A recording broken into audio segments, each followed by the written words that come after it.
What is it that separates world-class pour-over coffee, the stuff served at the barista championships or in famous coffee shops, and the coffee you're drinking at home? Well, one obvious thing is that they have better beans and better equipment, but that's not always the case. You do have plenty of examples of baristas winning big competitions with more affordable gear. No, usually the big difference between a standard pour-over coffee and the elite level is down to some small but crucial differences. Around 1 year ago, I shared 3 tips that make a huge difference for beginners, and I'm sure you know all these tips by now. So today I think it's time that we dive into some advanced tips instead. So find your pencil and get ready to take some notes, because we're going to dive into 3 advanced pour-over tips. So my tip number 1 is don't grind finer, or if you do, be mindful of why you're doing it.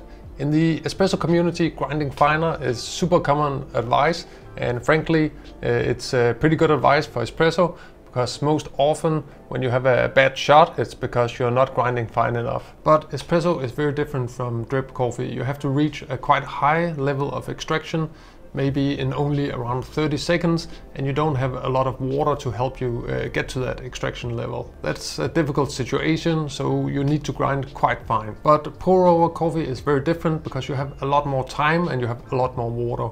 Very often pour-over can be more delicious with a coarser grind size, but there is one secret tip. If you should go finer or coarser, it very often depends on 1 or 2 things. Roast degree and processing method. Processing refers to what happens to the coffee after it's been harvested.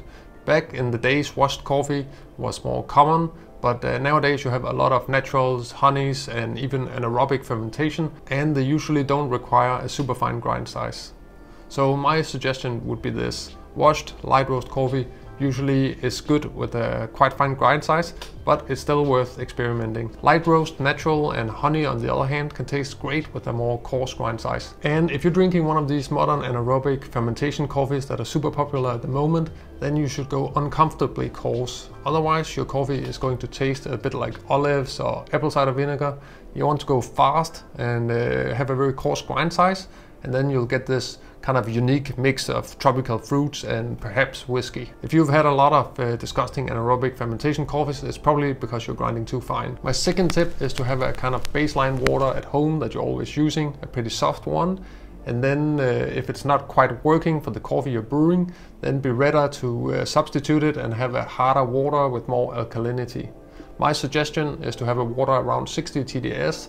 That will get you in a good zone to brew a lot of both light and medium roasts from around the world. But once in a while you will buy a coffee that tastes very sour, empty, or even lacking with this kind of approach. Usually that's a light roast coffee from a place where the roaster is doing quality control to local tap water. I noticed that most Danish roasters work really well with ultra soft water, and that's because the water in Denmark is so bad for coffees that most roasters will treat the water that they use. But if I'm drinking coffee from say a Swedish or a Norwegian roaster, then the same water will typically not work, because in those countries the water from the tap is not nearly as bad, so they will be roasting closer to the tap water profile. So in that case I'll often have to increase both more general hardness and carbonate hardness of the water.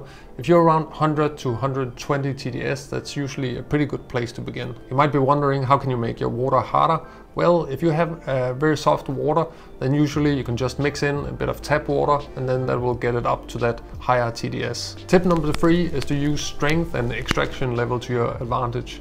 You might have settled on a special ratio, for example 1:16 or 1:17, but actually you could be missing out. I do find that lighter roast with those more floral qualities or stone fruit qualities usually taste better with a higher extraction and a lower TDS. That will often give you a bit more room for the flavor, a bit more clarity and sweetness. On the other hand, medium roasts and some naturals can really shine at lower extractions and higher strengths. If you want flavors like tropical fruits, chocolates, nuts, and you want to experiment more with texture, body, mouthfeel, aftertaste, then you should try to lower your ratios a bit and experiment with something like 1:14 and 1:15. You might think that this doesn't really align with the extraction theory that you know, But this is not just something I'm saying, but it has also been backed up by very recent coffee science. I actually made a video about this not a long time ago, so if you're curious about that, then click here. I'll put the video and then you can just click it. And in case you haven't seen my video about pour-over mistakes that beginners tend to make, then I'll put that video right here. So click one of those videos and then I'll see you over there.